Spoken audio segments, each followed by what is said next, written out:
What is up, everybody? What's up, PCP Army? Welcome to Pop Culture Philosophers. Welcome to PCP Movie Night. Welcome, in fact, to the continuation of Horrorfest 2023. I am your host, Rockin' Robbie Bills, and you know we cannot have a Horrorfest be complete unless we talk about a film from one of my absolute favorite directors of all time, Dario Argento. We got to talk about Italian horror cinema. We got to talk about Argento, and this year we're talking about him twice. We're kicking it off with Opera from 1987, which most people consider his last great movie. I would agree with that, but from Deep Red to Opera, there's not a single miss in Argento's filmography, and I cannot think of another filmmaker that has such a long streak. I don't know. Maybe the panel can correct me if I'm wrong, but I'm going to argue that till my dying day. Dario Argento here on Horrorfest tonight, y'all. You know what we got to do. So tonight we're talking about Opera from 1987, and first time watcher joining us tonight is Brooks. What is up, my man? What's up? You excited to talk about this movie? Yeah. Hell yeah. It's like a night at the opera. It is like a night at the opera. And you know, you don't have a complete night at the opera without an esteemed panel of guests. And we're going to lead that, not just with you, Brooks, but also with my man, Jelani. What is up, homie? What's up, station? You know, and the Ravens know a lot. Yes, they do. They know a lot. I love this movie.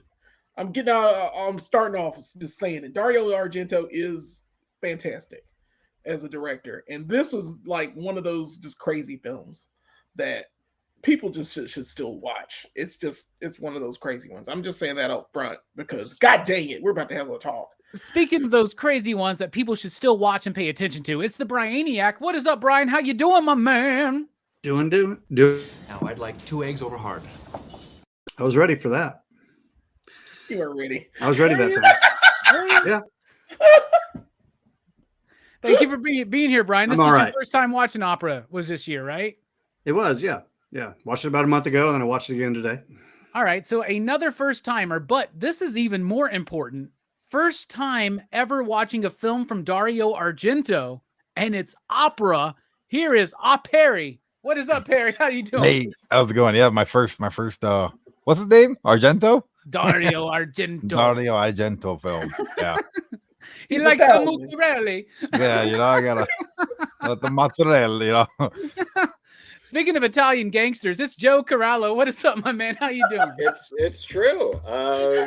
You know, I showed Goodfellas to a friend of mine over the weekend. Never saw it, and this is an adult man we're talking about. Wow, there's many of us. Required reading. Yeah, absolutely. You know, you haven't seen Goodfellas yet, Perry? No. It's on my list. I gotta Joe's get to it. Crazy ass uncle was a part of that shit or something. I don't remember the details, but something like that. No, my grandpa's cousin is who Paulie answered to. Oh yeah, Nice. that's right. Yeah, Nice. What was Part the of nickname again, Lufthansa? Joe? What was the nickname again? Tony Ducks. Yeah. Yeah. We got Joey Ducks Corallo in the house, everybody. It's true.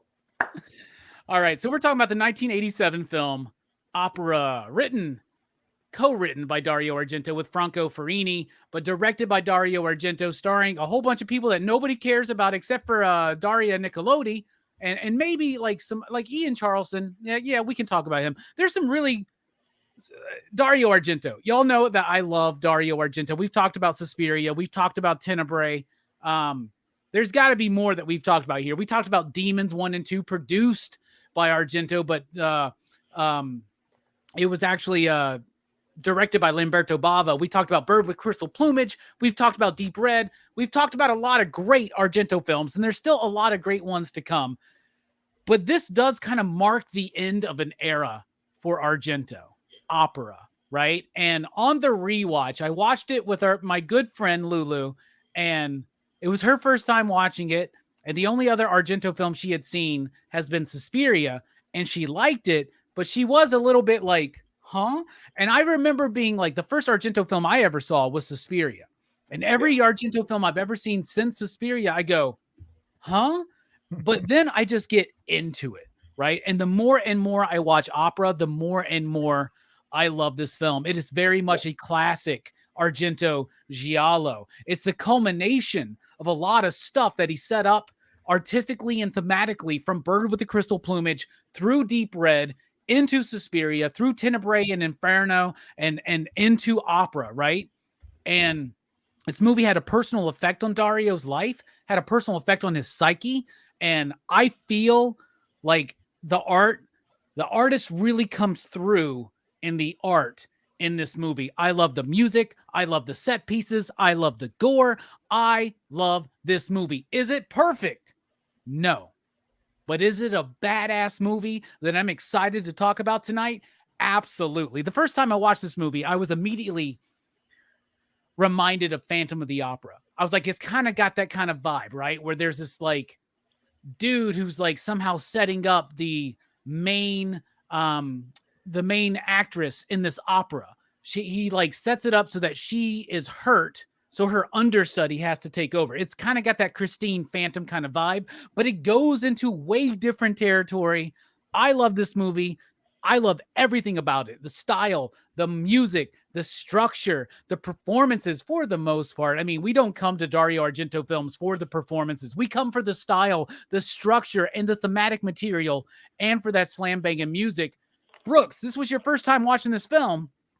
I want to know what you think, and I want to know what you out there in the chat who watched opera along with us this week for Horrorfest, what did you think? Brooks, kick us off. It was all right. I mean, I liked it, but it didn't hit me the same way as Argento's other movies have. Like, it does have some really good stuff in it. Like, I do like how the killer like ties her up all the time, every time, and like puts those weird fucking pins in her eyes and shit. But yeah, it is. I mean, it doesn't feel as like, I don't know. Maybe I think my expectations were a little too high. I was expecting like Suspiria, but it's still very good. You know, it's still an Argento movie, and it's pretty entertaining. Now, it feels a little long to me as well, but not so much that I'd say like, you know, it ruins the experience. So it's all right. All right. Well, I'm not allowing your comments to piss me off right now. So, I mean, I'm just saying I've grown as a person, but no, I get what you're saying. It does maybe run a little bit too long. And I think mostly it takes a while to really start getting into it, but it's got some gnarly kills. It's probably, in my opinion, one of the most brutal and one of the most nihilistic of all of Argento's films, right? Like, this movie is devoid of a lot of feeling, and I think that's very much intentional. Speaking of intentionally devoid of feeling, that was the best segue I've ever done. Jelani, and if you know him, you know it's true. Jelani, what did you think about opera here on the rewatch, my friend? It's true. I don't give a shit. I love this movie. It's one of those, just Argento is one of those auteurs that, like, oh yeah, well, I don't have any quotes yet, but it's absolutely killer. It's one of those things where the way it looks overshadows everything. It's absolutely beautiful. I love the premise of it. I love operas. I'm about that life, except for Repo. And it's such a great backdrop because Macbeth, or the Scottish play, I believe that's the one that you're supposed to call it, is the backdrop of this. And I think like Argento actually had to like he wanted to do a movie for this set in World War II or something like that, from what I've heard. And yeah, like he had originally an idea to do no. Macbeth in World War II. Yeah, you're right, 100%. Or one, yeah, something like that. And they were like, nah, you can't do that. So he just stuck it in this movie. He was just like, yeah. I don't know if that's like Betty's real voice, but she was killing it. I'm pretty sure it was a dub voice, but she was absolutely blowing it away in the opera scenes. The killer comes out of nowhere, even though you kind of see it coming. You kind of know what's going on, and it's one of those films where it has the best kill, one of the best kills in an Argento film, and I think that's the guy that she's tied up for the first kill. I He think gets the kill knife is through the absolutely jaw. amazing. Oh, What dude, it is. gnarly. Shank! But you don't like expect it. Mhm. And I've seen this movie, and you don't expect it. Like he's walking in, why are you tied up? What's going on? Hey, you see a woman tied up, and she got shit attached to her eyes. You're running. I'm gone. Good day. You have a good day. I'm not gonna check on it. Delaney's like, I'm not I'll gonna call help her. cops. She's already I will dead. call I'm cops out. later. You are such a I'm not coward. helping her. Hell yeah. Deuces. Peace. I will leave you to die in a field. I do not care. My fucks are low. If I see you tied up like that, I'm not gonna go check and see what's going on. I'm gonna be like, hey, you on your own for now until I get the cops. And they might shoot me. Oh yeah, fuck the police, by the way. Definitely in this movie. Fuck the police. Yeah. Never trust the it's this- police in a yeah. fucking Dario Argento movie because they're either the killer Never. or completely Or inept. incompetent. Yeah, just the dumbest cop on planet Earth. We want you to help. Even though you're from a different country and don't know anything about it. Hey, you want to come and help us solve this mystery? Like, I'm a big fan of your work, bruh. I'm a big fan of your work. Why don't you help us solve this Why don't you help mystery? us do this? No, you dumbass. What if I'm the killer? God, Tenebrae's awesome. And Profundo Rosso. Dario Argento is fucking amazing. And this is one of those amazing films. Now, the ending, I will say this, the ending is a little weird. Like, you could have just ended it. You talking about the Switzerland shit, right? The Switzerland shit. But that was asked. She was just that like, was here's the one thing that was asked of Argento by the studio. They were like, we want to have this ending where the killer comes back, and Argento's like, I didn't want to do it, and I'm like, well, why did you, bro? You're Argento. Like, I don't know, but like, fuck him. and Daria Nicoletti says the movie could have ended right before that, and it would have been perfect. Yep, right? it'd been fine right there. Yeah. Yep. But it's one of those movies where, like, you didn't really have to drag this out. Like, and it doesn't look like they're in a relationship. Like, the director and Betty are in a relationship. So why the hell even do that? So it was kind of off. But that's the only qualm I have with this movie. It's absolutely it's brilliant. I don't give a shit. It's just one of Argento's just many awesome films. Suspiria, it will be Profundo Rosso, Suspiria, Tenebrae, and then this. Okay. I think from the ones I see. But I can dig that, it's man. not bad. It's not bad.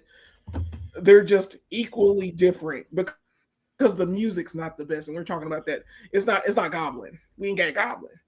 So it's a little bit of Goblin in there, but not too much. It's not yeah. the same.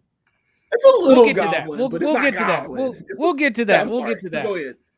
I'm so excited, man. I love glad this to movie. see. Like, I love that. The one thing that we always like to talk about, Jelani, me and you, we coined the phrase "beautiful murder." That's what we get in Dario Argento films, right? That's right. Horrible. That's right. Beautiful. Horrible murder. Beautiful. Horrible, beautiful It's murder. gorgeous.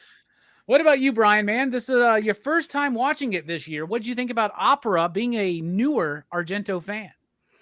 Yeah, I like this one a lot. I didn't like it as much as the recent ones that we've done, like Tenebrae and Profundo Rosso and Bird with Crystal Plumage. It was a little. This one was a little slower for me. Everybody's using the Italian name for Deep Red right now, which everybody wants to be pretentious tonight. Okay, if we're going to call Deep Red Profundo Rosso, we got to call this movie by its original Italian name, Opera. Opera. I actually just spaced. I didn't remember what the English one was. Deep Red. Deep Red. Yeah. I got it now. But yeah, no, I mean, I still like it a lot, and I got a high rating for it because, like, to me, the best parts of Argento is how they're filmed a lot. Like the cinematography of it, and a lot of the presentation. Like that. It's awesome to watch. And then also, definitely noticed that there wasn't, it wasn't a straight up Goblin soundtrack, but there's some really good pieces of music in this, man. I know we're going to get into that later, but I liked a lot of it. So It seemed like some of it was like when it wasn't the metal, it was kind of going minimalist. I don't know, but I know we're gonna get into that. Never mind. Sorry, I jumped ahead. I did too. All right, all right. I liked it. I'm glad you liked it. All right, Perry. Not only your first time watching this film, your first Argento film. Yeah. What did you think? I'm very excited to hear this. Well, I mean, he just talked about the music, and I gotta say, I thought it was incredible how they went from the opera to like the fucking heavy metal shit. Like they just cut right to it. They just turned the movie up from there. I was like, holy smokes! I wish the bedroom scene would have came a lot sooner.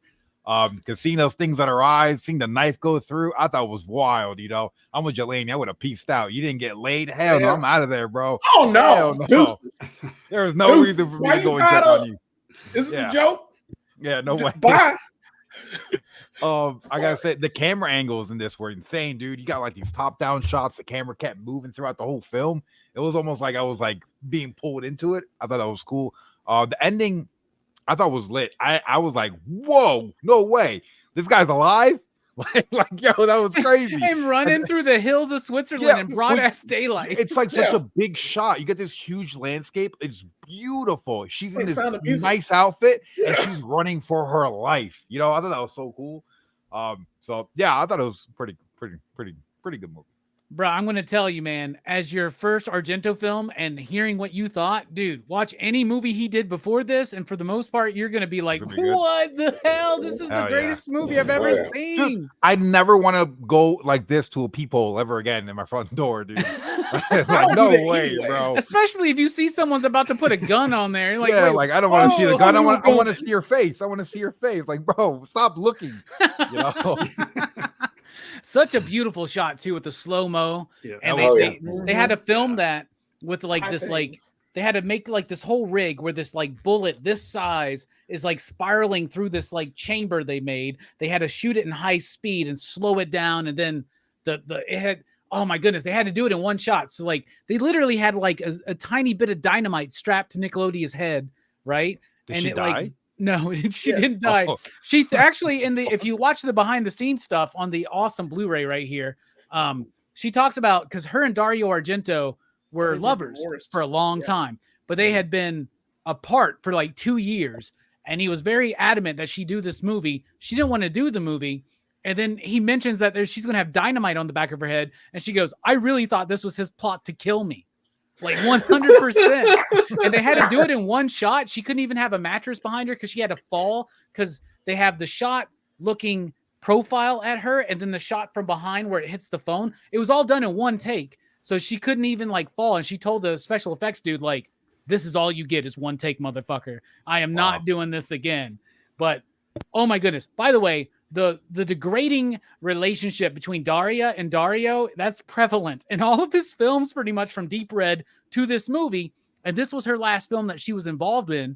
And I think that she was definitely Dario's muse. Right? Yeah. Like her being a part of his movies really helped elevate them. Speaking of elevating, by being a part of the group, Joe Corallo, how are you doing? Happy for you to be here. What do you think about opera, my man? I really enjoy this one. And yeah, like a lot of people say, this is probably the last like incredible, like groundbreaking, you need to make people watch this Dario Argento film. But yeah, again, the gorgeous cinematography I know people are going into, like he just kept getting crazier and crazier with that. You go from like Inferno to Tenebrae, Tenebrae, Phenomena, and here, like really wild stuff. Just in terms of pushing the limits on the filmography. The ending, I'll also say, the one thing I really like about the ending is it helps push this idea that's like seeded throughout the movie of like, our final girl here is a fucking like sociopath. Yeah. And it adds to that. Like, she is straight up a sociopath, and they don't make a big, like, it's all just like there, and we just like sort of take it and just have to deal with it. And it's all seeded through there. Like, a lot of awful shit happens, and she's like, meh, fine, whatever. And I notice a lot of people interpret that as like, clunky writing or like that it's like poorly put together, when actually the person watching it and interpreting that way is a fucking idiot. And it's actually that there's all this stuff going on that if you take the 2 seconds to, and granted, I'm also saying this as someone that's watched it multiple times. I understand. But all of that's like there. Like when she fucking leaves the one guy who's dead and she's Her like lover, joking around. basically, right? And then she's like joking around with the guy in the car. It's not poor writing. She's a sociopath. Like that's what it's about. Like there's a reason this other sociopath dude is really into her. Well, I She's always just jerk off before I film any big scene. Like all that kind of stuff. And then like, so then the ending at least makes that make even more sense, because we see that she doesn't try to fucking stop that guy from like, killing the Chariots of Fire dude. Just like, he just takes him out. And she's just like, all right, and she says anything to live. And then they put that pin on it at the end too, of like, what'd you say to like save yourself there? And she's like, oh, just whatever. She knows exactly what she's doing. She's a horrible person. and you just have to, and that's it. And like, this movie is so unique, not just in Argento's filmography, but in most like slasher giallo movies, your final girl, your protagonist, is usually not a complete and total sociopath, and yet here we are. Yeah. No, you're 100% right, dude. I really appreciate you saying that. And an interesting thing to say about that is Dario says out of all of the leading actors in any of his films, she was the only one that he did not like.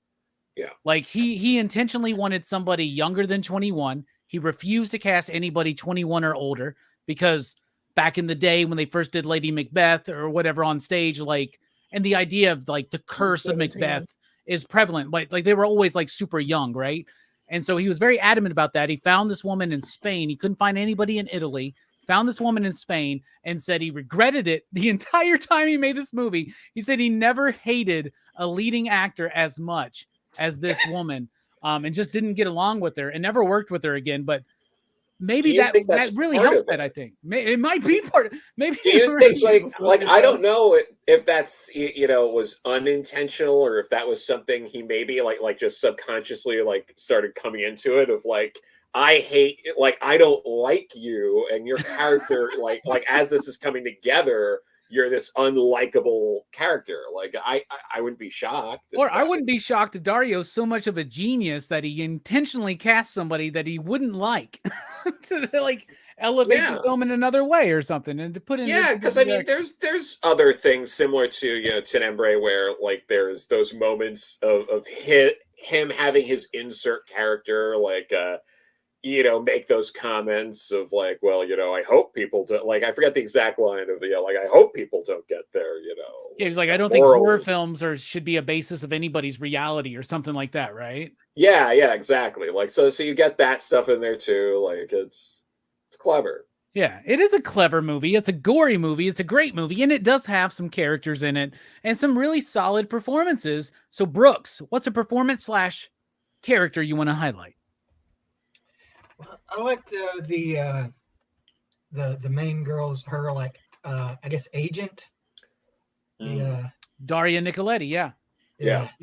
Like she's been in the movie a whole lot, but like she gets some good stuff in there. Like actually, like as I was watching, because it's like a murder mystery, so I was trying to like solve the mystery throughout the movie. I figured she was going to be the killer. And I thought I had this old like convoluted thing, like she was going to end up being her mother who didn't die, but actually has been watching over her the whole time.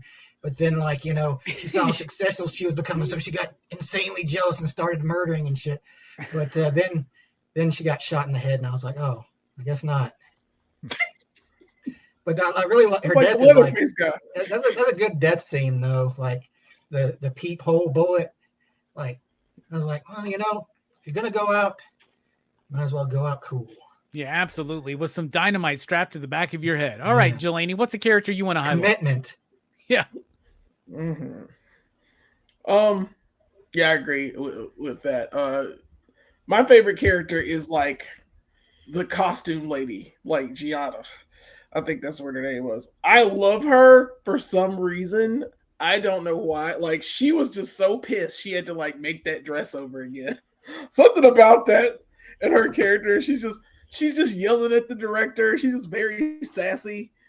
There's something about her. I'm just like, yeah, I love her. I don't know what it is. And like, she was taking, she got the chain, and they never explained the chain. I don't think the chain was ever like fully fleshed out. But they had the chain, and she like has it and takes it away from the killer and like runs away, and then he throws an iron at her, and you know, she's on the ground, but she still gets up. She's still at it. She's still going. And she hits him in the head with the iron. And I still think she's kind of dumb because she like doesn't hit him. You got to double tap, triple and quadruple tap with that iron. Well, then she goes you got to back. take him out. She goes back She to goes unmask back and him. takes Yeah. the freaking mask. And she's like, oh my God. And I'm like, you're dumb. Why did you do that? That was dumb. But I like her kill too. Her kill was pretty cool because she was like, as she's getting stabbed, she's like, fuck you. And like swallows the chain. And he has to like go in with the scissors and cut it out of her throat. That was wild. And you don't really see. I was like, that's a cool death. It's not my favorite death. But that was pretty damn cool. And he's like taking it out of her. And they never explain it. It's just like he pushes it down the drain. Like Once again, it's it's like proving your point. If you see this woman tied up with these fucking pins in her eyes, just leave, because everybody that goes to check on her dies. You're like, what? Hey, what's going on? Oh no, man. No. And you went you were in a room. Oh, that's another part. I know we're talking about style structure in a second, but I do hate that like they don't just leave the apartment. when Nicoletta is like in the apartment with Betty and they see the killer. And now, even though the killer isn't in the apartment, I'm still getting the fuck out of that apartment. I don't trust nothing. And I'm pretty sure that like they would probably live, maybe, if they run. Just like the girl that died. Yeah, you leave. Yeah, she had a clear exit. There's a clear exit over there in the corner. I'm not sticking around because I know if I get any closer, I'm gonna get got. It just looks like you're gonna go, oh, what's wrong? Oh, let me untie you. Oh, what's going on? Shank, you dead. But no, cancel that. She's my favorite character in this movie for just some reason. I really like her. All right. Betty's crazy as hell, so I ain't taking her. You were right. Sure. She's a sociopath, man. Like the first killing. Yeah, the first time somebody dies, I'm calling the cops. That's the first thing I'm doing. Like, oh my God, I got these things tied to my eyes. I'm gonna call the cops. And she doesn't. Well, spoiler: the cop is the killer. So yeah, it doesn't matter. Doesn't matter. Call the cops. Fuck the police. All right, Brian. What about you, man? What's the character / performance you want to highlight? I want to go with the Ravens. I mean, they were really cool, and they were very instrumental in the plot, and they gave us the coolest shots. I mean, those scenes were to me the highlight of the movie visually, anyway. You know, I mean, like crashing through the window, and then that dude kicking the cage open, and I don't know, I love that stuff, and I mean. So they got a little bit of character growth too, right? I mean, because they were just actors, and then they're instrumental in solving a crime. That's true. Heroes. They had a path. They did have a path, man. They are the heroes. What about you, Perry? What's a performance you want to highlight here? Before I do want to touch on the Ravens too, dude. When the Ravens were swirling around and you got that top down perspective, that was so freaking cool, dude. Oh yeah. I gotta go with the killer, dude. I like his whole getup. Yeah, the POV shot's fire. But no, I like the killer, the hooded mask he was wearing and stuff. I like his gloves, like how he just he got knocked down by the iron, which they probably should have turned the iron on because that would have hurt like 10 times more if it was hot. But but he just gets up and starts choking her. I just like the brutality and how sick he must be to be like, I'm gonna tie you up and like you're gonna see everything, except for the last time he puts the blindfold. I thought that was so like ingenious. It's like, I'm gonna make you watch every murder except for mine because I don't want you to see what I'm really gonna do. You know, like he just had like, he was smart, dude. Like I thought he looked good. Everything about him really cool. Hell yeah, man. He was rocking that little like short like beard too, man. It like looked pretty good, man. I liked it. What about you, Joe? What's a character / performance you want to highlight? I want to, sort of elaborate on what I was saying about Betty before, because she is really fucking insane. And, she has no problem beating his ass with a rock later, like at the end, when, she gets mom's a killer. She basically is raised by one. Yeah. No, for sure. But I mean, and there's a reason, probably. Oh yeah, no, for sure. And like a lot of the things she does where it's like no one was like forcing her to, fill in that role. She could have just quit if she really was that scared of like, oh no, this is gonna happen. She could have quit, but it took very little convincing for her to be like, all right, I'll do it. Someone gets murdered and she's like, yeah, I'll keep singing and doing the show. Like she could have easily not done it. Clearly all of these things are happening and she's not removing herself from this situation.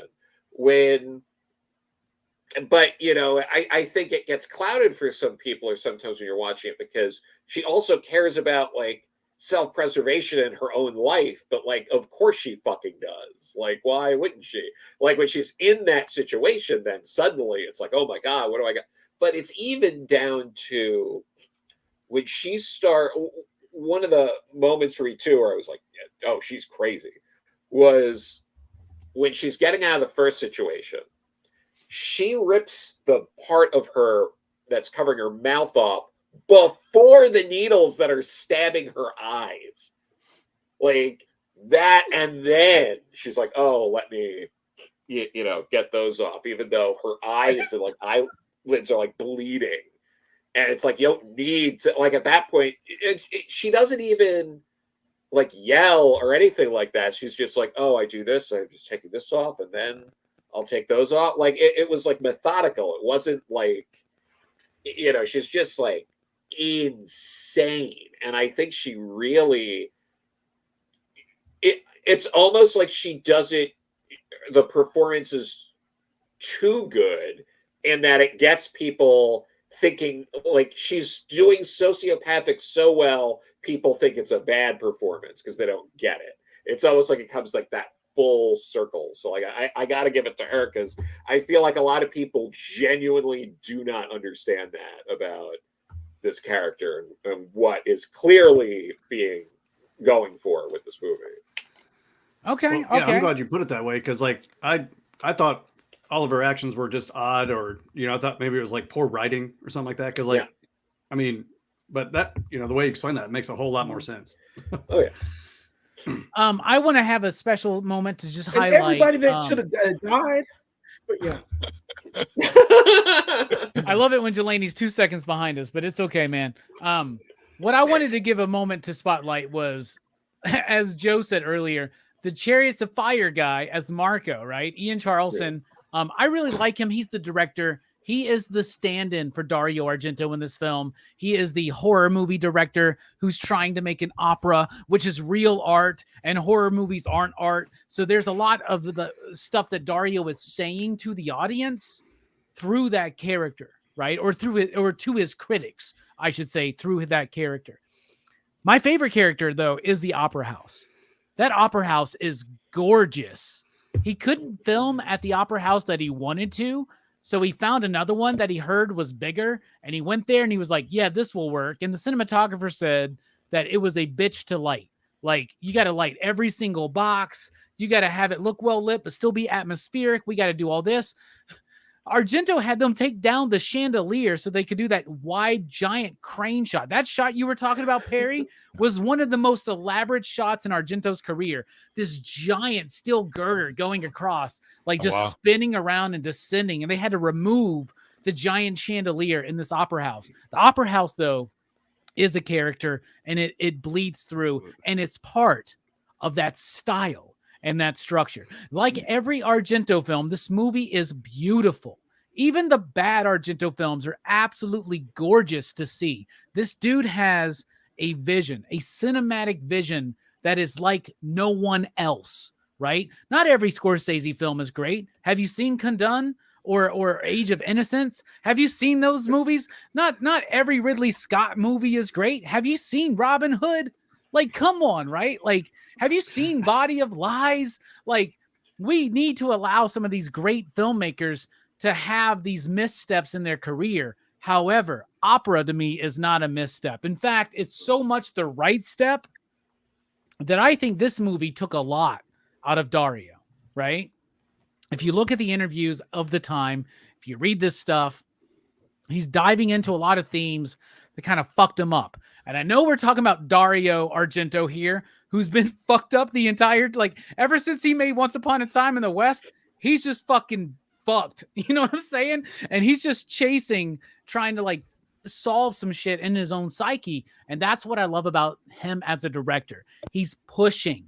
He's innovating. He's stretching the talents of some incredibly talented technical filmmakers that he's working with, right? This cinematographer was the first time he did a feature-length film with him, but he had done like a Fiat commercial in Italy, and I've seen that commercial, and it's like the best car commercial I've ever seen, y'all.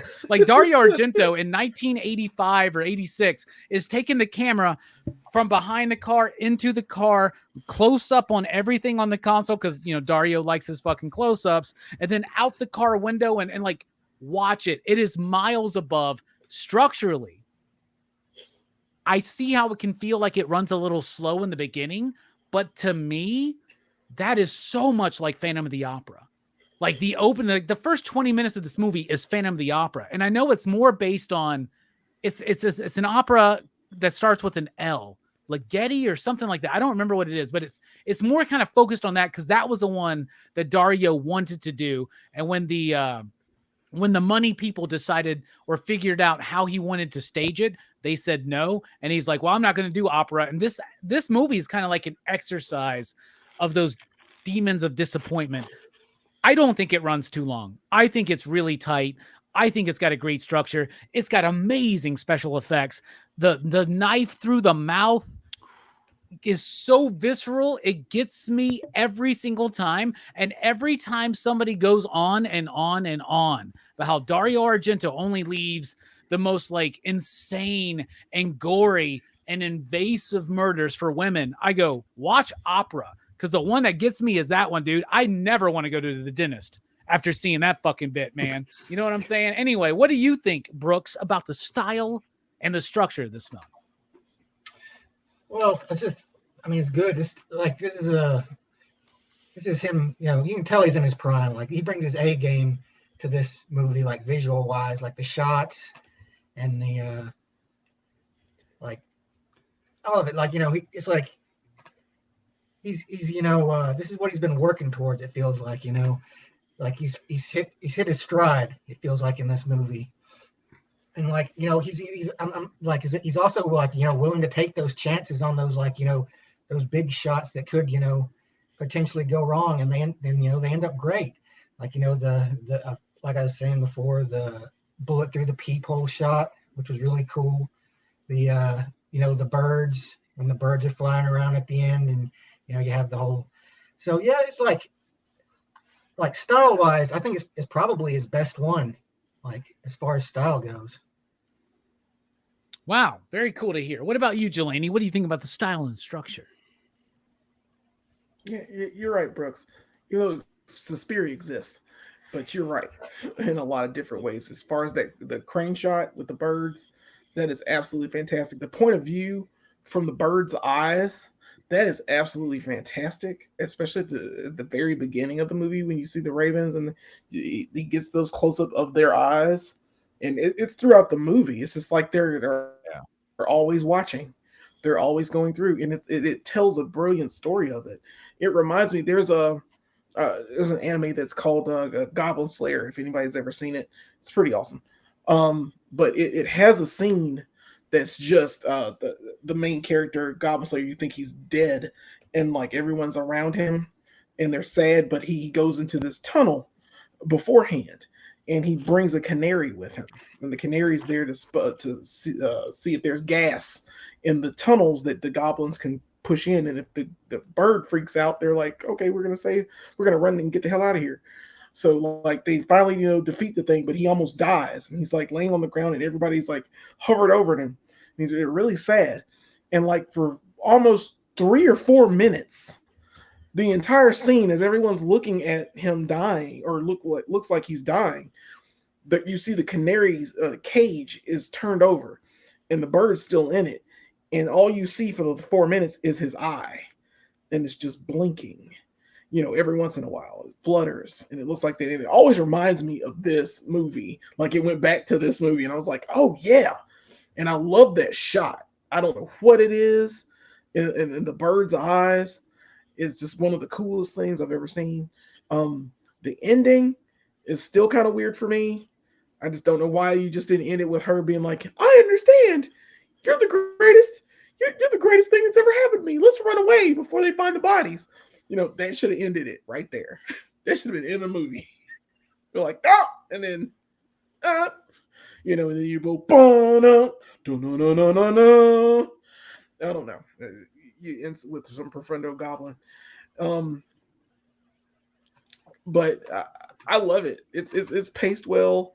It's slow at the beginning, but it does pick up, and you do understand what's going on throughout. I was kind of confused at times when the mom was being introduced, and you didn't know what the mom was doing, or why the mom was, or actually what was going on, because the mom was like getting killed by the killer, and she's watching it happen, but they show it in snippets through the movie. Yeah.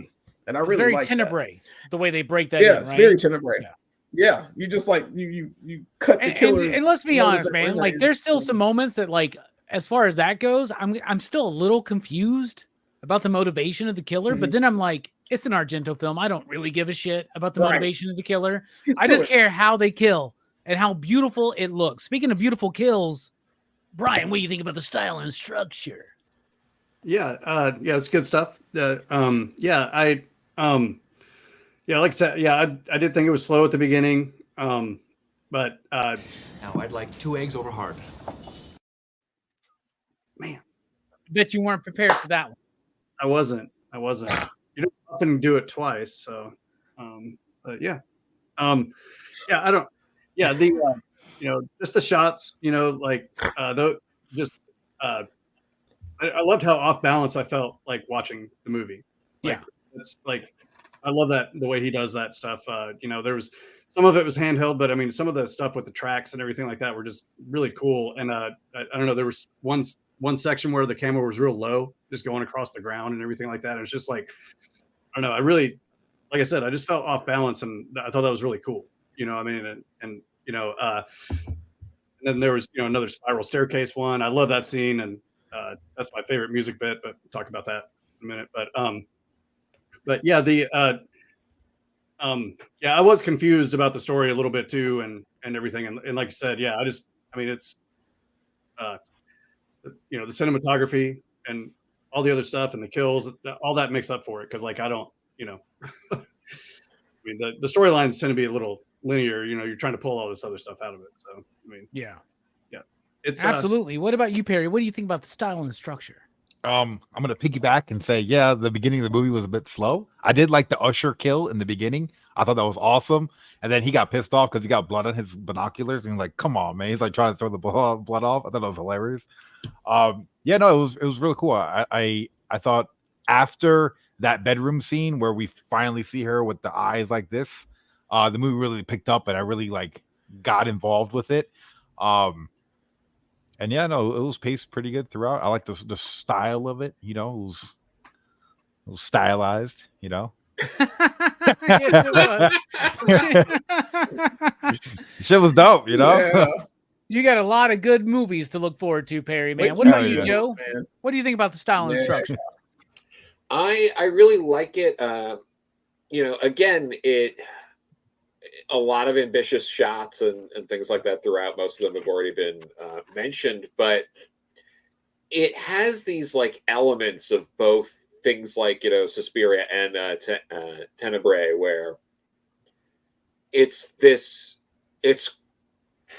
somewhat grounded, but also in this surreal and like dreamlike state where she's both literally slipping in and out of this like dream, and also it kind of makes it seem like, well, are we actually seeing everything that's actually happening? Like, clearly there is, this murderer that's, going around and doing some horrible things, but like, is she maybe more in on it than, we realize? Because, again, like when she gets tied up in all of that, we're not really seeing too many, like people aren't really finding her and helping her. She's like escaping, and it's like, can we really rely on that? Like, because again, like after the first guy, the stage manager gets killed and she runs off. She's, she calls the cops anonymously and just leaves it there. But we don't really like, it's not followed up on. No one's like, oh, there was this, like, we found rope and these, your blood at the scene of the crime and stuff like that. Like, that doesn't happen. So it's like, did that happen? Is that not really what happened? Is it this like weird two murderers kind of thing going on? Because he, like, the killer in this, because you kind of have this yin yang thing going on of the killer is willing to hurt anyone but her, and she seems very willing to hurt no one but him. And like there's something to it. There's something going on with that, and I think it's worth delving into more.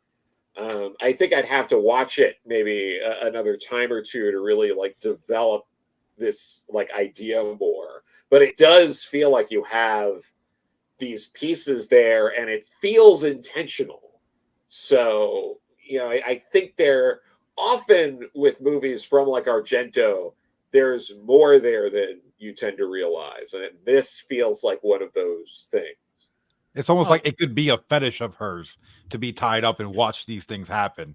Like she's got an accomplice doing it, and she's like, I don't want to see this stuff, but I kind of do. Or also the idea to like have someone do something so extreme for you and honor, right? Like she does want to be the star. So like almost like this whole thing, like, I don't want it to be Macbeth, it's cursed. Like maybe that's all play acting. Maybe she does like want to be the star, right? And like, and we have those moments where it's just like, okay, she's tied up and can't stop the murders, and then when she's literally in front of a murder taking place, she also doesn't stop it. It's true. Yeah. So yeah, like there's definitely more going on there. There is more going on beneath the surface, and there's more going on beneath the surface of the music than a lot of people realize, right? So you look at it, and it tells you that the composer of this film is Claudio Simonetti, right? Who is the guy of Goblin, right? In fact, he had split from Goblin, I think, at this point. They still don't tour together. They did do a tour together, but anyway, he's like the keyboardist. He's like, they compose together, but basically it's 1/4 of Goblin, which amounts to more than 1/4. However, he only does like less than 1/4 of the music in the film. Brian Eno is involved in the music in the film. There's some heavy metal artists involved in the music of the film. There's like 4 or 5 different composers of music for this film. And one of the things you usually get in a Dario Argento film is a very concerted effort in the unification of the music to the visuals, right? And in this one, you still get that, but you don't get it just through Dario and the composer. You get it through multiple composers. And one of the things I think is brilliant about the music in this movie, because at this time, Argento's use of music, that's old hat to him. Yeah. We're expecting that.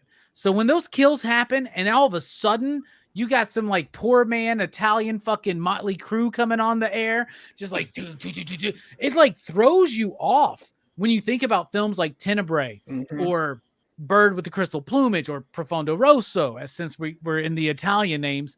But or Suspiria, right? Like the music in that is so ethereal and it works. And there's ethereal music in this movie that has that dreamlike quality, but then it brings you right back to reality, right? And that's one of the things thematically that Dario likes to fuck with is, what is the difference between dreams and reality? What's the difference between fiction and reality? And he's playing with that here in opera and using multiple composers and different styles of music throughout the movie to almost make these like little music vignettes, I think is absolutely brilliant. What do you think, Brooks, about the music in the film? I think this movie has a pretty good soundtrack. I like it. It fluctuates a lot. You know, it has like these big operatic moments. You know, which makes sense because you know it's based on opera, and then it has like your pretty standard like kind of classical score, and then like the rock. Like I love the way the rock is used because it's so jarring, but it feels like it's intentionally so. It's like all of a sudden like you're just watching. All of a sudden it's just like you have to pay more attention because all of a sudden this like thrash metal shit just starts up out of fucking nowhere.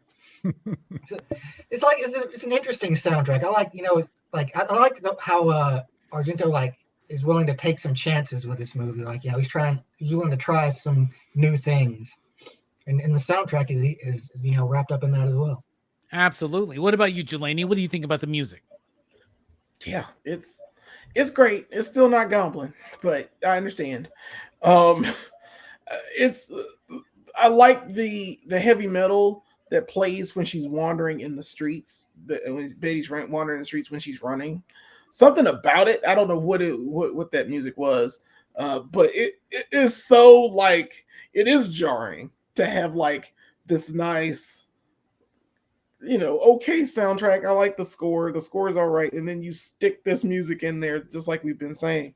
But my favorite time of it happening, other than The Rock, of course, is her just wandering in the streets, and it's just playing, and it's all this madness is going on, and people are just going on with their everyday lives, and she's witnessed murders. She's seen some things, and like no one's there to like help her out or do anything with it, which I also have a problem with because she's just too chill about all of this. Like she's freaking out, but at the same time, like, man, I've been police protection. There wouldn't be an opera. In fact, after the first guy died, they should have shut the play down. They should have shut it down. It was done. We're done here. That's not how showbiz works. In real life, yeah, the show must go on. Everybody dies. The seamstress dies. Who cares? We got to keep going. Her agent dies. Who cares? We got to keep going. We got to do the program at the end of I'm like, have you lost your damn minds? As everyone here just want to do a show? No, it's cursed. Slow down. But yeah, the music reflects that. I did want to mention Spilio's comment earlier, though, real quick, about him about the little girl. I love the shot with the little girl in the vents because you don't know if that's the killer or not. Then you find out that's the girl. Not only is it the girl, she's a little peeper because she's all like, I love your singing. It's great. I always come to watch you. Like, that's creepy. Get the hell out of my vents. The hell are you looking at me in my vents for? Get the hell out of here, kid. We don't like you. But I did like that kid. But yeah, the music's great. Music's fantastic. It's not Goblin. I would like them to get back together for that. They must have had some big old falling out. But I hate that happened. But what do you think about the music, Brian? Well, yeah, I think the different styles and everything also contributed to the off balance. Keeping people off balance and everything like that. I mean, it's just not using Goblin probably is, disconcerting enough, right? So, but yeah, I liked the. My favorite music piece was in the spiral staircase where they were there's some kind of chase. I don't know, but it's like a minimalist, deep sounds and everything like that. I don't know. That part was really good. And then yeah, having Brian Eno in there, like, I mean, that stuff, I love that stuff, man. Yeah, it's like, yeah, it's not Goblin, but it's still all intentional stuff that worked, right? I mean, like, I still think he made excellent choices with all of it. And I don't know a whole lot about opera, but I mean that stuff sounded pretty clear.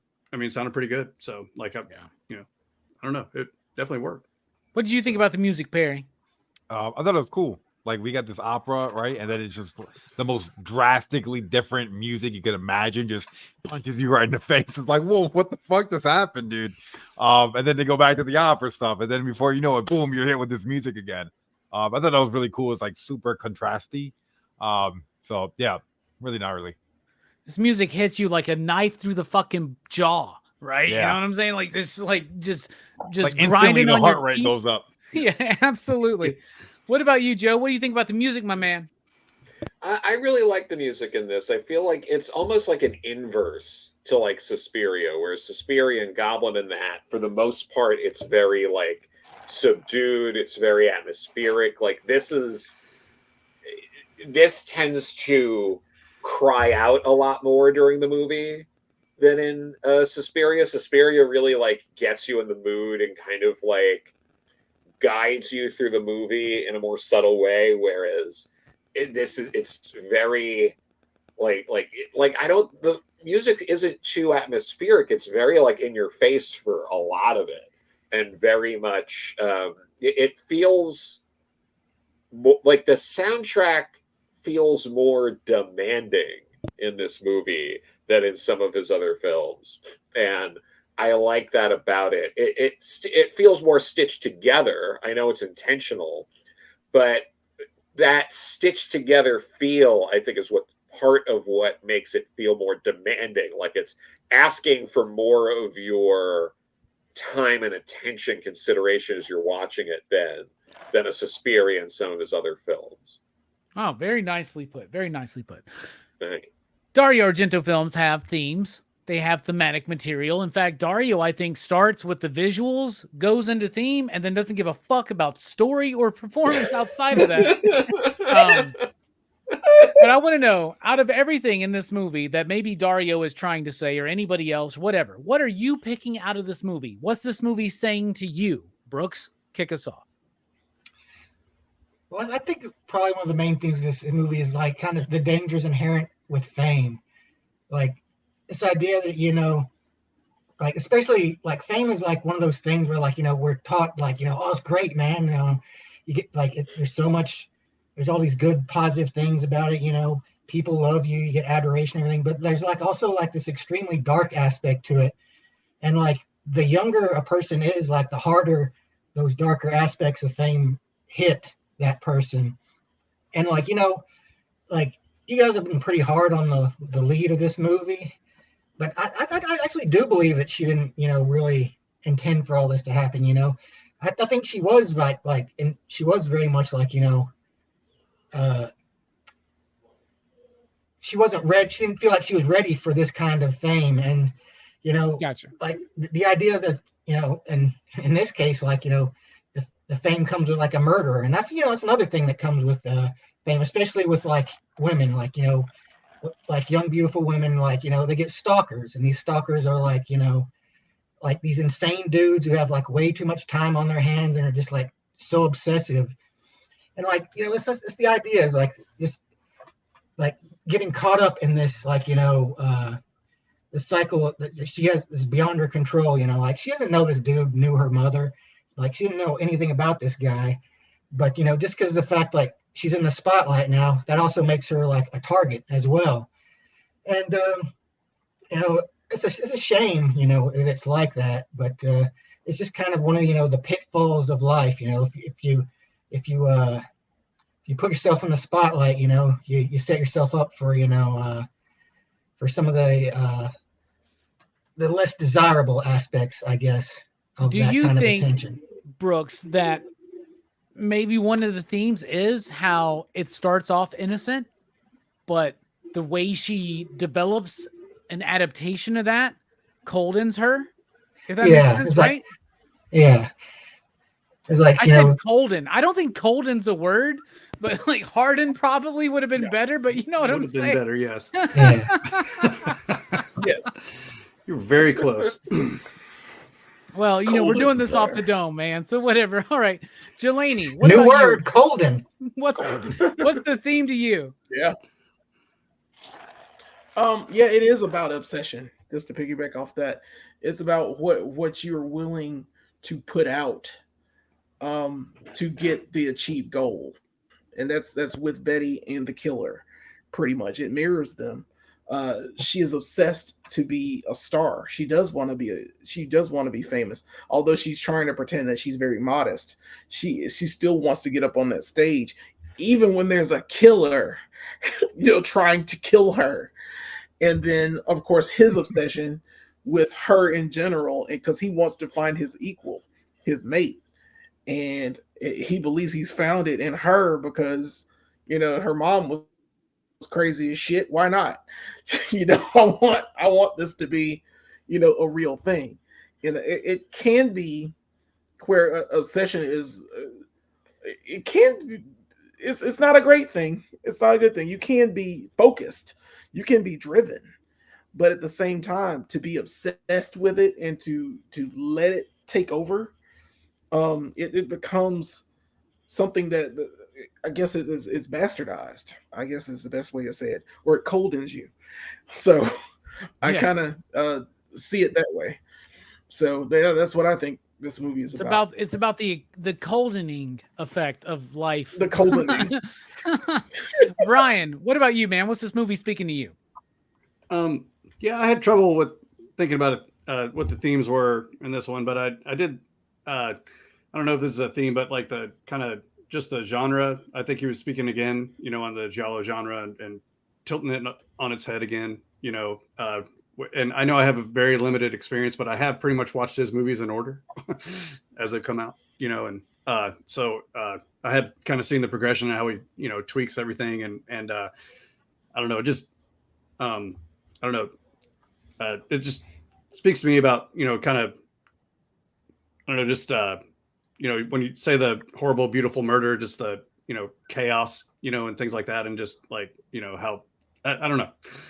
It's difficult for me to pull a theme out of this one. But Well, one thing in particular, the bit with the needles in the eyes, right? Yeah. So Dario says, this movie is so violent. It's probably the most violent of all of my films. I fear that the audience is going to shut their eyes.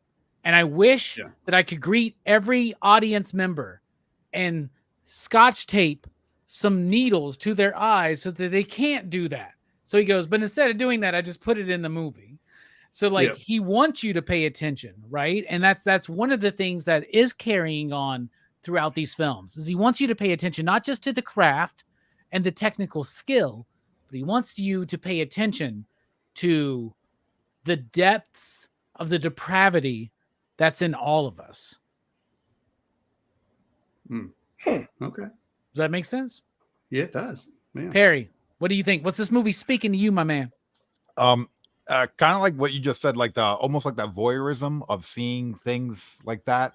Like I just watched Sinister, and it's like you see these snuff films, and it's like you shouldn't be watching this, but for some reason I was like, I want to see it, and I was like, I wonder if there's real things like this, and it's like, man, there must be like a dark alley to go down to want to watch this, and like I don't know, I got that same feeling watching this, like you shouldn't watch these murders, but I'm gonna tape your eyes open and make you watch it, and you're going to probably enjoy it, which I think she does. She has a knack for, I want to see it again, which is why she lets that last guy die in the floor in the field in Switzerland, like she enjoys it, So I don't know if you're supposed to enjoy it or not, but it definitely is interesting, Nicely put, Perry. What about you, Joe? What do you think, man? I'm gonna just hear me out here. I'm gonna go for it because it's I think in a way, opera is Argento's The Great Gatsby, because it's very much delving, like the clearer themes in the movie are dreams versus reality, and in The Great Gatsby is all about how Gatsby's reality, what he perceives as reality, does not line up with actual reality. to the perplexion of those around him. And in this movie, you have, Betty, and she's having these dreams that, and again, she clearly says they're dreams. She doesn't say the thing that happened for a fact. It's like, I keep having these dreams. And there's a lot of uncertainty as to what's actually happening. There's a lot of odd behavior by people because, absolutely, we've seen plenty of Argento movies where there's a murder that takes place and then there's an investigation, and it's more or less mirrors kind of reality. I mean, like Tenebrae, for example, like that's very much like, you can't leave this fucking country. We think you're involved in a murder. Like, and that wasn't that many Argento movies ago. So that is a very intentional thing that Argento's doing here. Is, oh, people are getting killed left and right, but the show must go on. Like that, again, like, and he was involved, obviously, heavily, not just directing, but writing in Tenebrae and here. Like, he knows what he's doing, and he's going for a certain thing. And Argento tends to do this thing in his movies where he does have that blunt line, like we were talking about before, where the line was, what was it? I think it's unwise to use movies as a guide for reality, don't you, Inspector? Depends what you mean by reality. He is literally telling you, just like brushing it off, exactly what this movie is in 2 lines from 2 of the characters, and pretty early in the movie. Meanwhile, The Exorcist Believer, which I do like, takes like 8 paragraphs to fucking tell you what the movie's about, and you're like, yeah, I just got that from the last scene, assholes. Anyway. Yeah, so I think that the movie is very steeped in dream versus reality. What is reality? What is Betty's reality? What is actual reality? And all of that. Well, and also the idea of like, what is art versus reality, right? Yeah. So okay, so like, let's take a look at like the filmmaker Dario Argento. Okay, he was kind of, people were like trying to like get him into opera. Like, we want you to do an opera, and then when they found out what he was going to do with opera, they were like, no. And first of all, you're like, first of all, it's like the Clerks animated series. When Kevin Smith said in the commentaries for the Clerks animated series, when ABC execs and Disney execs first got this shit, they were like, whoa, you can't do this. And he goes, do you know who I am? Do you know what Clerks is? Why did you buy the rights to this? Right? Why do you get Dario Argento to do an opera if you don't want Dario Argento to do Dario Argento for the opera? I think that hurt him. I think it hurt him really, really bad. I think the criticism that Argento has gotten in his career has hurt him, right? Yeah. He is a very sensitive man. Trust me, okay? I don't know him personally, but I've watched so many interviews with this dude. This dude is a true artist, right? Like, Tenebrae is a very direct response to his critics. So is opera. Opera, to me, is Dario telling the people that said no, what's the difference between the highfalutin art of opera and my horror films? There's no difference. There's as much tragedy and melodrama in your operas than mine. What's the difference? Oh, they sing in Italian? Is that the fucking difference? There is no fucking difference. Macbeth is as cursed as my movies are, right? So you have that. But for me, and everybody here hit the nail on the head, 100%. But what I'm taking out of this movie is another thing Dario said. He said he wanted to make a movie devoid of love. Take a look at Dario's life. He's 2 years from the breakup of his muse and partner, Daria Nicoletti. Her final role in one of his films is in this movie. Until, actually, she's in the new one. She's in Dark Glasses, right? Yeah, she's in Dark Glasses, which I like Dark Glasses. I think Dark Glasses is like a return to form, but not as good as opera. But I think it's worth checking out. So Dario feels like he's living in a life without love. He's also starts talking about the AIDS epidemic in his interviews. Because this movie, he started developing these ideas in 85, 86. He's like, AIDS is coming around. It's taking people. left and right, right? I don't know if we have any mods in the chat, but I did it already. Oh, thank you so much. I appreciate that. Yeah. Haven't had a porn bot in a while. We must be doing something right here. So there you go. Where was I? Devoid of love, the AIDS epidemic. He said that even the act of love, you can't be secure in that anymore, right? So taking what he said about this movie and where he was mentally, and taking what Joe was saying about the main character, and Brooks, I get you, man. We're not trying to like throw shade on the final girl, or anything like that. But bruh, she's devoid of love too. She has no empathy. She leaves her fucking lover to die, phones in an emergency and dips the fuck out, and then just hops in the car of her director, right? And there's a lot of red herrings in there. And that's one of them, right? Where he just casually shows up at the right time to find her on the fucking streets. But Dario's trying to talk about a world without love. He's making a film devoid of love. He says there is not an inch of love in this movie. And what's this movie actually supposed to be about? The opera, which is supposed to be about passion and life and thriving and love and hate and drama. And we've sucked it all out. And we've hit a point so much at this time in his mind where even the act of love, making love, could be a death sentence to people. That's fucked. And Dario says this movie fucked him up mentally for years. He said he couldn't let go of it. He felt like, first of all, he made a bad film.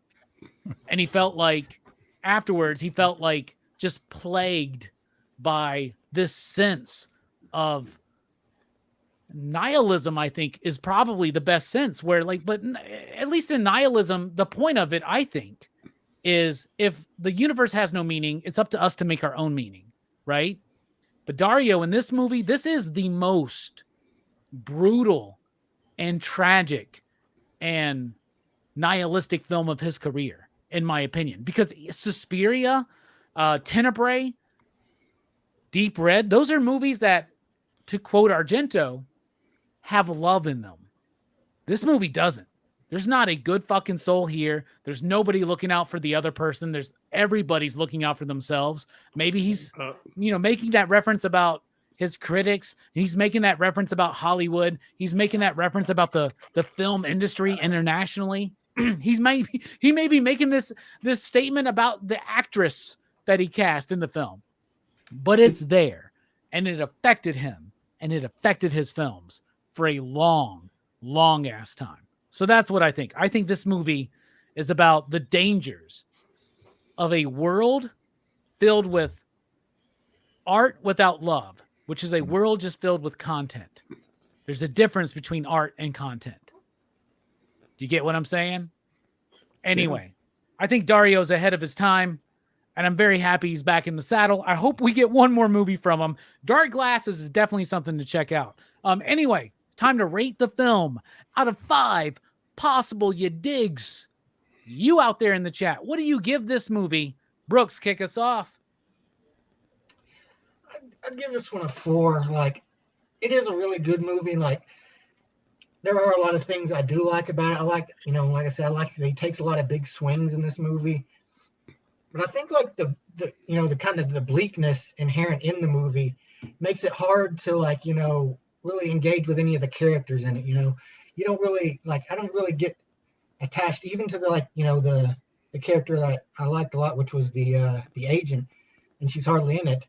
But it is good, and it's saying, it has a lot to say, but it does feel kind of maybe he's saying something about his own mental state and how he's maybe he's not feeling so well, and it is that's what I think is bleakness can be good, but too much is and it's a very it's a difficult balancing act, because if you get too much, it's the viewing experience becomes unpleasant, and sometimes that can work to your advantage as well, and it does in this movie sometimes, but also I think it just feels this movie wasn't very fun for him to make, even though it is very like it is very nice. Like like I said, it's he's at his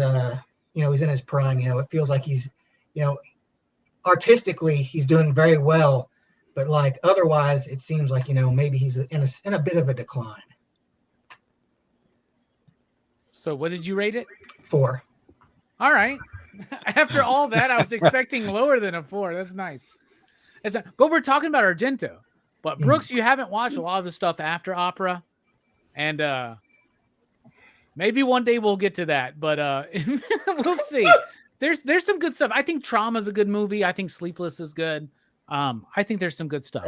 Also, I can't help but compare it to like his other work, like Suspiria and Deep Red, and it's hard to top that, right? When your first 10 years you make those movies, like it's kind of hard to top that. But it's nice to see that even 10 years after Suspiria, he can make something like Opera. Hell yeah. 4 you digs from Brooks. What about you, Jelani? What do you give this film? This is better than Inferno.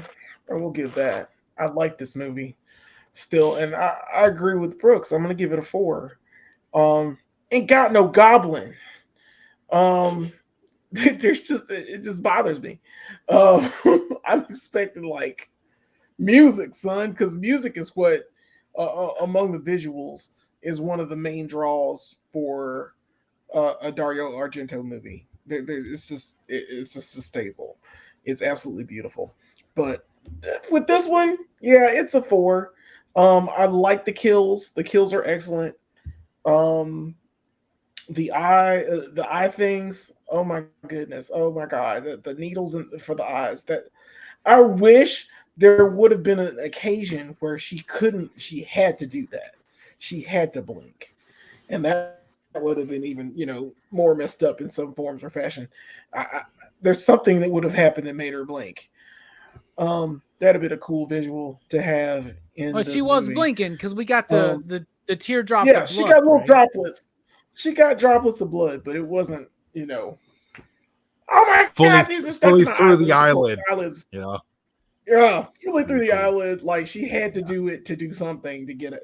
I don't know. Bro, this motherfucker went to this giant opera house and removed the chandelier to make this giant set, and you're like, man, I wish we could have seen that shit go through the eye. This isn't Lucio Fulci, man. This is Dario Argento, okay? I know, man, but it would have been pretty. If it was Fulci, we would have totally seen those things go into the eye. Like into her eyes.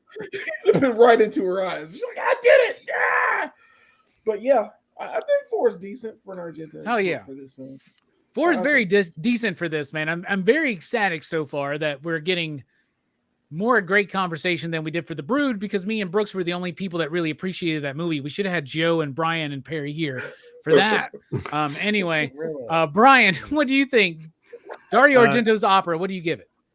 I give it a 4 as well. I would have given it a 4.5, but the Shakespeare quote was from Hamlet, not Macbeth, and that just totally threw me off. Okay. I had to pause it for a while. And isn't that maybe not the point, though? Yeah, I know. No. This dude doesn't even understand his material. No, I'm just messing around. But when he did say it, I was like, but no. Overall, yeah. Overall, I definitely really liked it. I mean, I've already watched it twice, and I'll plan on watching it again.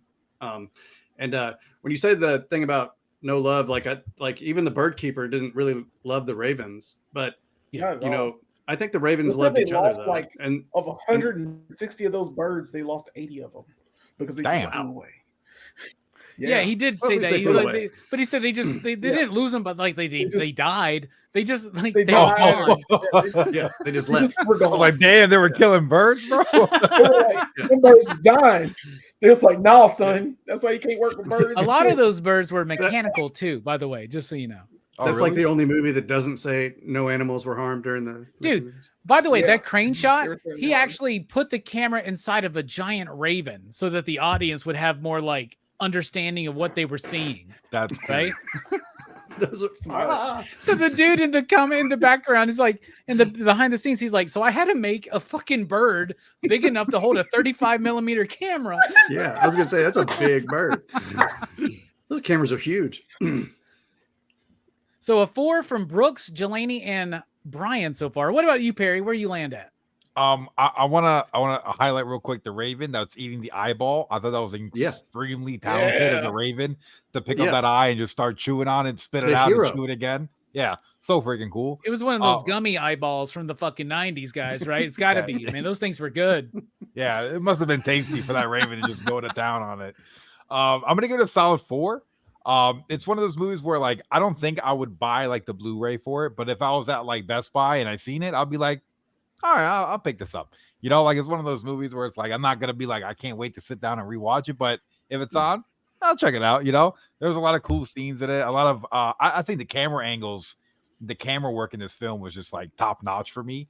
I really enjoyed, like there was a scene where they were in the hallway and the camera is just pointed down like a real-time strategy game where it's just like looking down and it's following them. I'm like, yo, that's cool as hell, dude.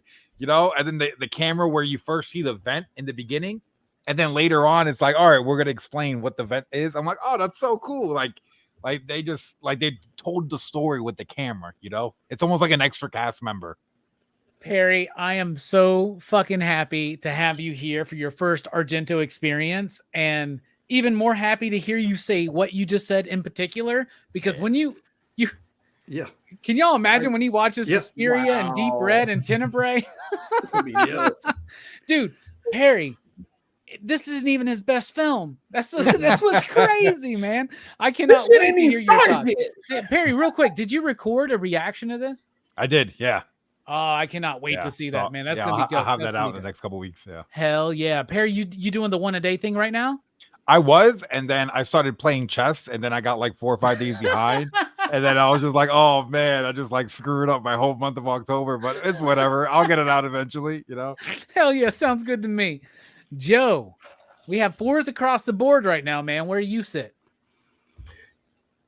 You know, I came into this thinking I was going to give it a 4, and then everyone else was giving it a 4. So, you know, I'll add the caveat. I feel like it's a 4 because I'm also comparing it to Dario Argento's filmography. You know, in other places it would be a 5. You know, if it was just like what's a good like 80s horror movie or something, it'd probably be more in like the 5 category. But when you're dealing with someone who also did, you know, movies like Suspiria, it's, you know, or even Tenebrae, you know, and stuff like that, it's like it's tough. It's tough for that. But no, it's absolutely you know, solid 4.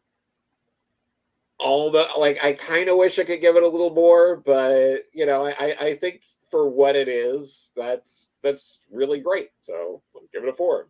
All right. I agree with all of y'all. This movie is a 4, but I'm an Argento mark, and it's Horrorfest, so I'm cool with saying, to me, 4.5. Everybody, I'm going 4.5 on this movie because you know what? It's not near as good as some of his best films, but it is so much better than some of his worst films. And it is so much better than a lot of the movies made in the same year, right? However, there are a lot of good movies from that year as well, like The Monster Squad, like The Lost Boys, like, oh, I don't know, a little known movie called, I had it in my head and I lost it, Hellraiser. Hellraiser. How about that one? Right, there it is. But I love this film. I think it's great, and I agree. It's a 4. However, for me, during Horrorfest, it's a 4.5. Argento automatically gets an extra 0.5 no matter what I think about his movies. All of his movies get extra credit, even the bad ones, because at least the bad ones have some of the most nudity out of all of his films. True. So there's that. So a 4 from everybody on the panel but me, who gave it a 4.5. That's a PCP average of 4.0. 69 dudes. Hell yeah. And Castle wants to know, what's your favorite? So let's end this real quick like this. Well, we're not going to end it real quick, but like let's just answer this real quick is what I'm saying. What's your favorite Dario Argento film? I think you're going to get the same answer for the most part, Castle. For me, Suspiria. Brooks? Suspiria. Jelani? Suspiria. Brian? Suspiria, Tenebrae is a very close second, though. Joe? Tenebrae is really good. Suspiria. Okay. It's Suspiria, baby. Yeah. It's the best one. But it's hard. Like I think opera is a good introduction to Argento because I don't want you to start at the top. Yeah. You know what I'm saying? Yeah. Because there's going to be an element of dippage in all of those movies. But Deep Red is really good too. Like Listen, Really? it's a close for me for that Deep Red, and it's just because of the music. Yeah. But Suspiria puts it over because of the visuals and the kills and the barbed wire. and if you're out there and if you're out there, chill out, man, and Spilio, and you want to go watch Suspiria, watch the 1977 one. Yeah. That's the one we're talking about. Yes. Watch them both. I like them both. You know, I started with I that do Bird like with the both, Crystal yeah. Plumage, and I thought that was a good starting point because It's his that's first the- film. You know, Yeah. it's his first film, and it's Giallo, right? And Suspiria definitely has a lot of Giallo elements, but Mhm. I'm not sure it's like like a pure Giallo film. And so But like it it's might, an I don't know. I American that thought that was a goes really to good starting school point. I'm sorry. And shit happens. Well, what's crazy is that like as far as Giallo goes, Suspiria and like Inferno are like the only, and like Mother of Tears, but like everything else he does is pretty much Giallo. Like Tenebrae, opera. Mhm. The like Suspiria and like the Three Mothers trilogy, that's like the only supernatural Yeah. elements. Well, there's Phenomena, I guess. It has Yeah. some stuff. And man, we haven't done Phenomena yet. That's the movie he did right before this. Oh, we gotta do it. Jennifer But, Connelly's in that film. Yeah. But I fucking see that. Jessica Harper kills the witch with some crystal plumage in Suspiria. Yeah. That's true. No. These movies Yeah. are all Straight tied up. together. Yeah. He's like, y'all remember my movie Bird with the Crystal Plumage? It's fucking crazy. Call back. Yeah, it is. Yeah, that's actually a really I wonder what's the statement behind that. All right, anyway, we're saying you should watch Argento's films. Opera Yeah. and Back are considered classics, pretty much. Like you can start with Bird with Crystal Plumage. Some people say you can skip like Cat o' Nine Tails, Four Flies on Grey Velvet. I've never seen 5 Days in Milan. There's also what's the other one? No, it's the Animal Trilogy, that one, and then it's Deep Red. Deep Red was his 5th movie. Deep Red leads to Suspiria, to Inferno, to Tenebrae, to Phenomena, to this. And I mean, those are your golden Argento classics right there. But I would recommend checking out Dark Glasses. If you're feeling very extra horny, watch his Phantom of the Opera. But I do think Stendhal Syndrome and Trauma and Sleepless are better than people realize. And I've never seen Giallo, the movie Giallo he did with Adrian Brody. I've never actually seen that, so I need to watch that one. So I think it's the only one I haven't seen. And You know Dracula that 3D movie- is atrocious. So The one that's You gotta watch it twice. The one, It's the titties. the one with Romero and Argento, Two Evil Eyes, with the two like shorter. oh yeah, that's a great. I like that one. That, Yeah. I love that. I think and I think they're both really good. I think Argento's is like a little better, but I agree because he they're does the both Black Cat, right? Yeah. Argento does the Black Cat in that, and we covered that on Dylan's Horror Show. I think last Horrorfest, man. good. Yeah. And such a great movie, man. I totally forgot about that one. Also, his Masters of Horror episodes, Jennifer and Peltz, are amazing, in my opinion. They are. And Peltz 100%. stars Meatloaf. Everybody, Yeah. okay? So, like, if you want to see Dario Argento work with Meatloaf about cursed raccoon pelts, that's what it's about, y'all. It's a good It's movie. so fucking It's a good good, show. man. And Mhm. Jennifer is like, what if you met like a super hot butterface, and like what Yeah. would happen, right? Like, and Perry, Perry, you need to check those out, man. Just so anybody Jennifer's knows, great. I would have done it. I would have been just like the dude from fucking. I'd have been like that. You gotta kill her. her. You gotta kill her. All right. Anyway, Horrorfest is not over, man. Even though we are in October, we are nearing the end, but we are not quite at the end. We still have a long way to go. We got some great shows coming up this week. I will be on every single one of these. Blood Splatter Chatter on Friday, because guess what Friday is? Friday the 13th. On Friday the 13th, we're talking live about Friday the 13th on Blood Splatter Chatter. And the very next day, catch me on Dylan's Horror Show, where we will be talking about Friday the 13th, Part 2. But next week, here on PCP Movie Night, y'all, we killed it tonight. Dario Argento helped us slay Horrorfest yet again. However, we are about to get to the most legitimately creepy film of all of Horrorfest 2023. Next week, Ju-on, The Grudge. Do not watch The Grudge with Sarah Michelle Gellar. We're talking about the original Japanese movie here next week on Horrorfest. So Friday, Blood Splatter Chatter, Friday the 13th. Saturday, Dylan's Horror Show, Friday the 13th, Part 2. And next week here, Ju-on, The Grudge. Brooks, thank you for being here, man. Final thoughts, my man. Me and this other guy, we do this thing called Go Figure Reviews, and we talk about figures and stuff. So, like, if you're interested in that kind of thing, maybe check that out. And also, like, if you're walking along, mind your own business, and all of a sudden, like, a random, like, hard rock or heavy metal song starts playing, just know someone might be getting murdered. Protect your neck. Yeah. Right. That's right. Keep your eyes on the shadows. Eyes above and eyes below. All right, Jelani, thank you for being here. Final thoughts, my man. Yep. Brooks and I do Go Figure reviews. We had one that just dropped. It was the Sailor Moon Eternal figure. That's Brooks's gig. It's super nice from SH Figure Arts. And we also did a review, which I'm still editing, the Batwing McFarlane Toys Gold Label. That thing is expensive, and we've got more to say on that. But other than that, it's a pretty damn good little figure. We're gonna do that, or that little vehicle.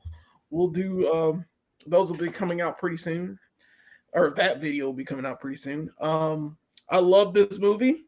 I can't wait to see Ju-on. I haven't watched it in years. I did watch the Sarah Michelle Gellar Grudge as well, but I don't really like them. Spoiler alert, everybody that goes in the house dies. But I can't wait for these movies.